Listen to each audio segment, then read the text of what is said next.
He makes me feel like a woman. You make me feel like your mother. Those were the first words. But they weren't the last. She had a list. An actual handwritten list. 47 points. 47 ways another man was everything I wasn't. His confidence. His ambition. The way he looked at her. The way he touched her.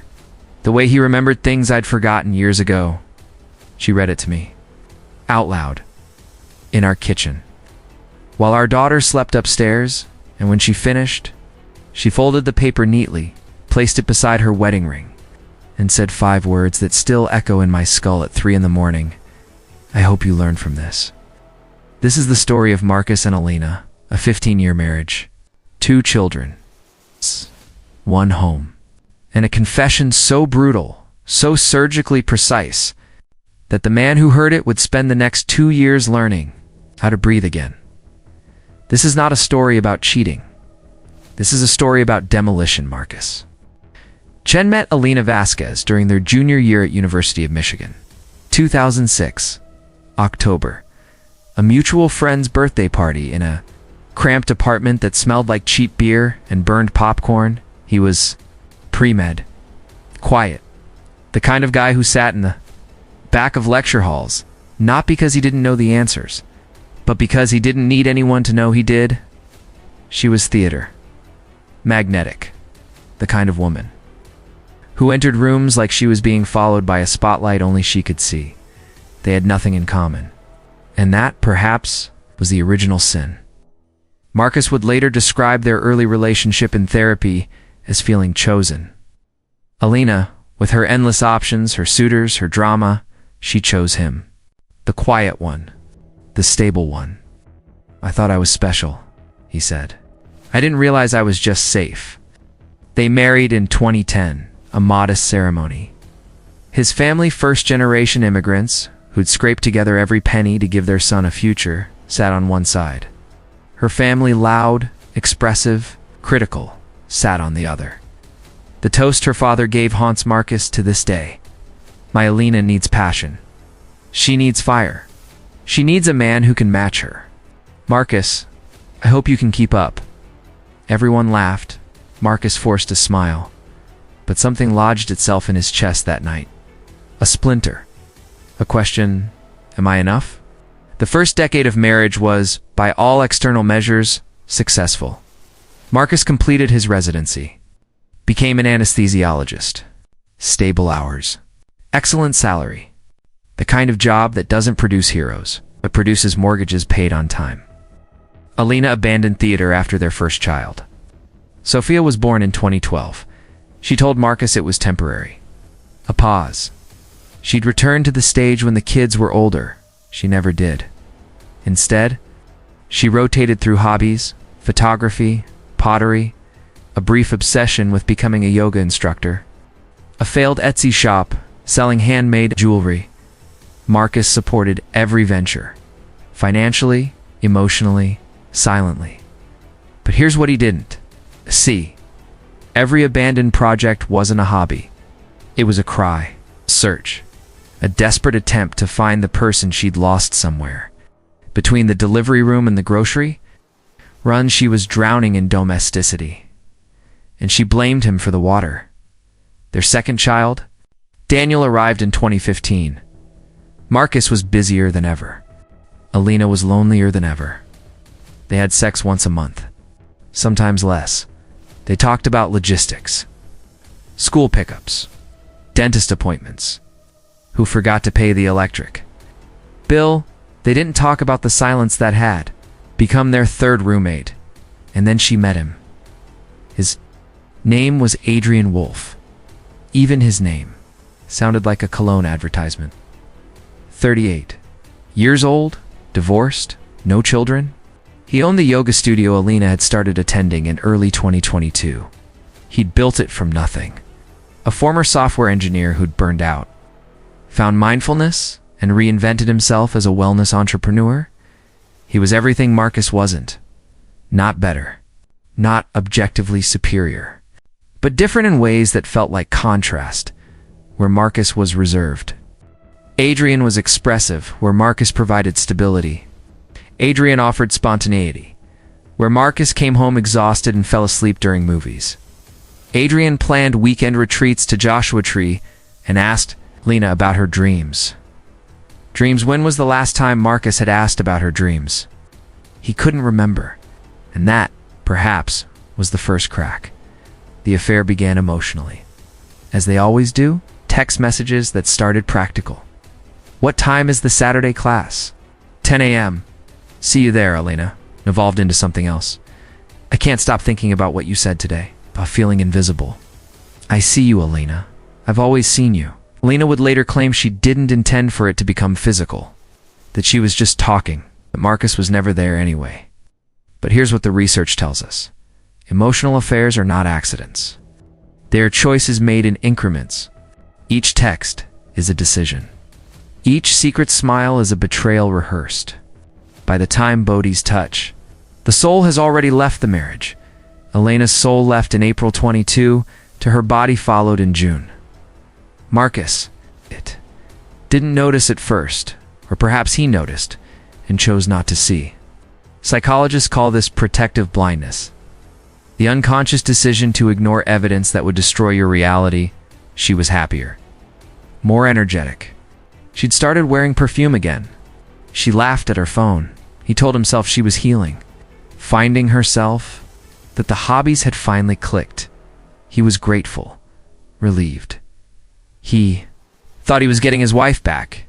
He was watching her leave.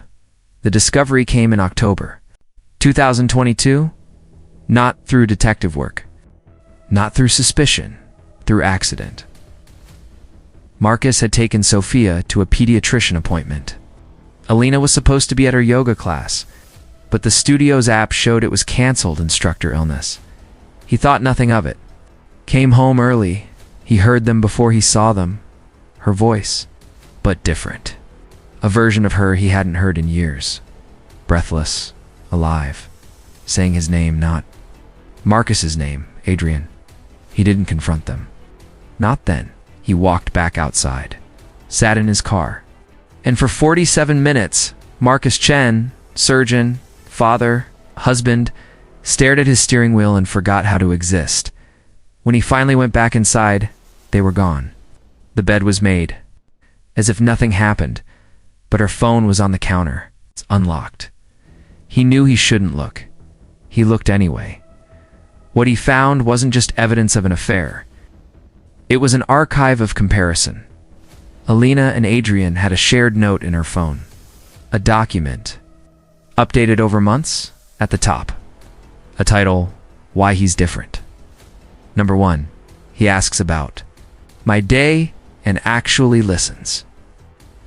Number 7, he remembers my mother's birthday without being reminded. Number 15, he looks at me like I'm the only woman in the room.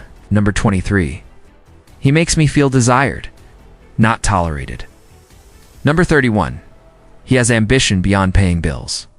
He wants to build something meaningful. Number 40, he touches me like he wants me, not like he's checking a box. Number 47, he has what Marcus lacks: presence, passion, purpose. Reasons. She had documented her husband's inadequacy like a research paper, organized, annotated, shared, with her lover like a manifesto, and Marcus read every single one. He confronted her 2 days later. After Daniel's soccer game, after family dinner at her parents' house, after pretending for 48 hours that his world hadn't inverted, she was washing dishes. He was drying. The kids were watching television. He said it quietly, calmly. The way surgeons deliver bad news, I know about Adrian. I know about the list. She didn't deny it. She didn't apologize. She turned. And for the next 90 minutes, Elena Vasquez dismantled her husband's sense of self with the precision of someone who'd been rehearsing. You want to know why, Marcus? Fine, I'll tell you.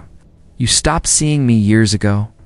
I became the woman who packed lunches and scheduled appointments. I became the mother of your children. I stopped being a woman entirely. Adrian. He reminded me I still existed, that I still had desires and dreams, and a body that wanted to be wanted, you come home and collapse. He comes to me and arrives, present, curious, hungry. You think providing is loving. It's not. It's maintenance.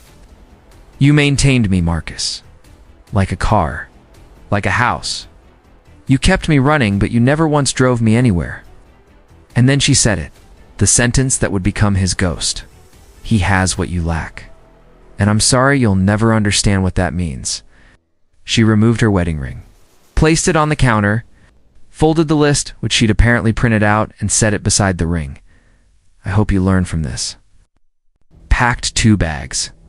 Called Adrian. And by morning, she was gone. The human mind has a strange relationship with trauma. Sometimes it shatters immediately, a window struck by a stone. Other times, for days, weeks, going through motions, making breakfast, answering emails, and then, without warning, collapses. Marcus held for 16 days. And then his daughter asked, "Daddy, when is Mommy coming home?" He couldn't answer. Not because he didn't know, but because his throat had forgotten how to make sounds.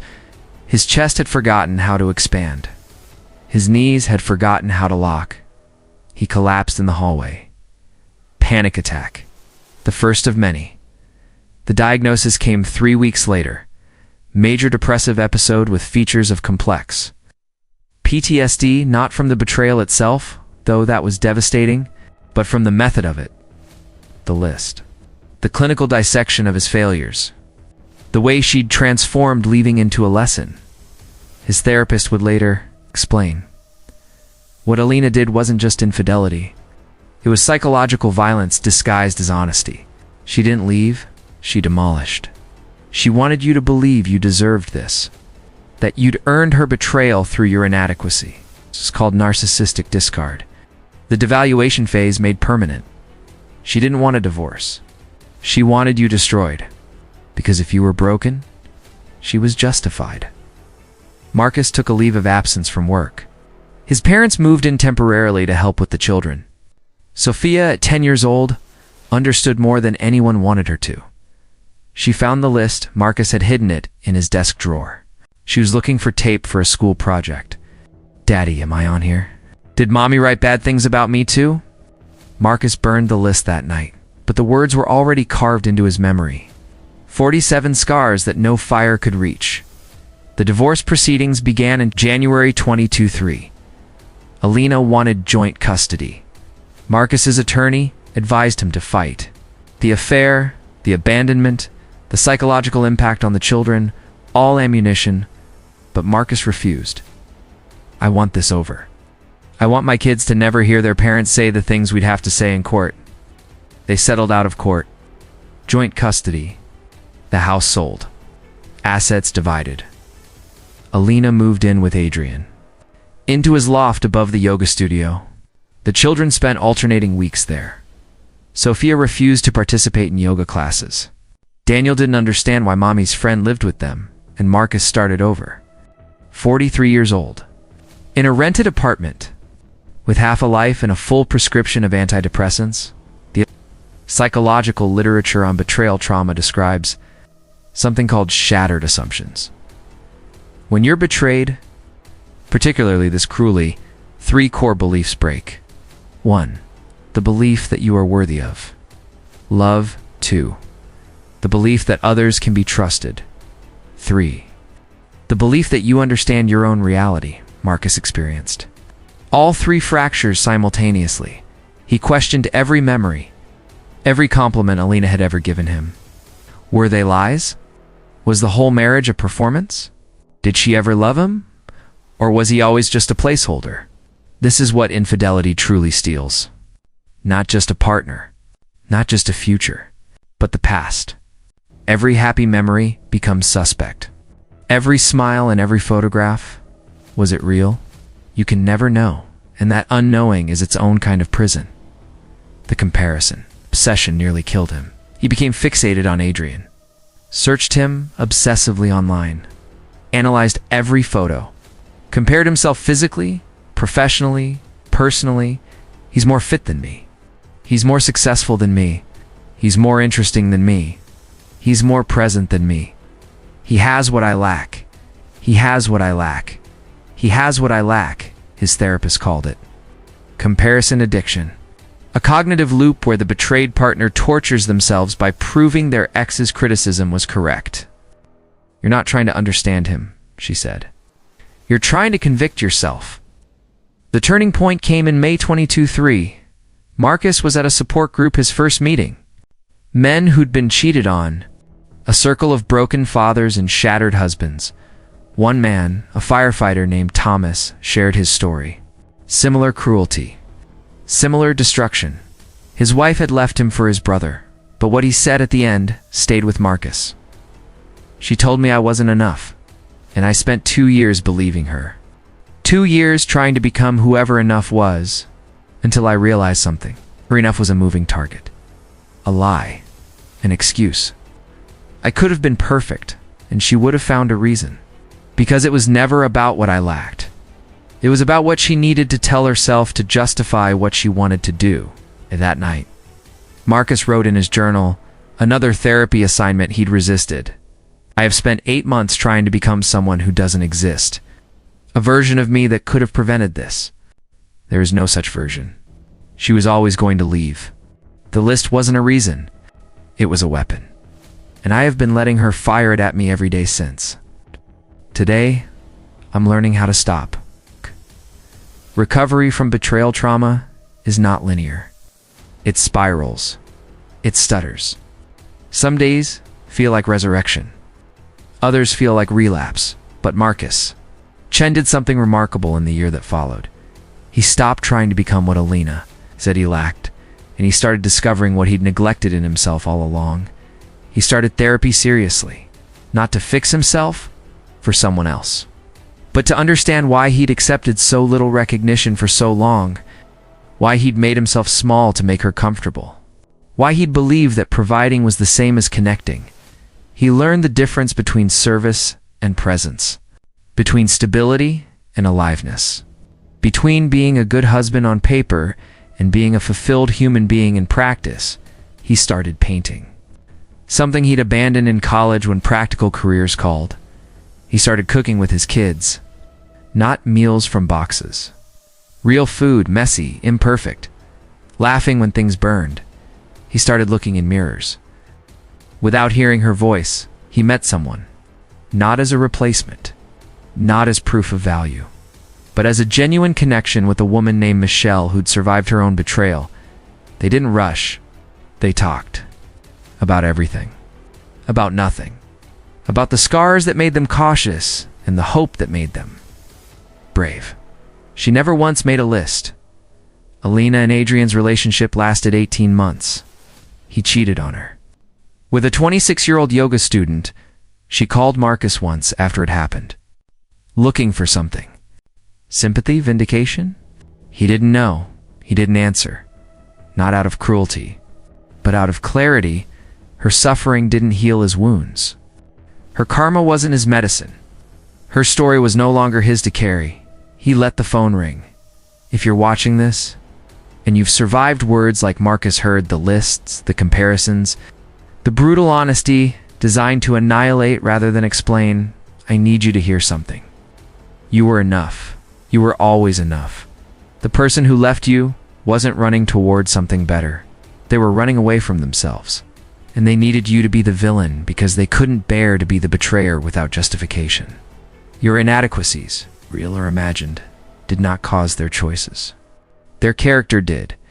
And the question that haunted Marcus for months, what did I lack, is the wrong question. The right question is, what did I give that was never seen? What did I offer that was never valued? And who will I become when I finally see it myself? She said he lacked presence, passion, purpose. But here's what she never understood. You don't find those things by leaving someone. You find them by doing the work. By staying when it's hard. By choosing each other when easier options appear. She didn't find presence with Adrian. She found distraction and Marcus. In the quiet aftermath of the worst words he'd ever heard, he finally found himself. She was right. In the end, Adrian did have what Marcus lacked. He had Marcus's wife. But Marcus had something Adrian never would. He had the chance to become someone new. Someone whole. Someone who no longer needed a list to know his worth.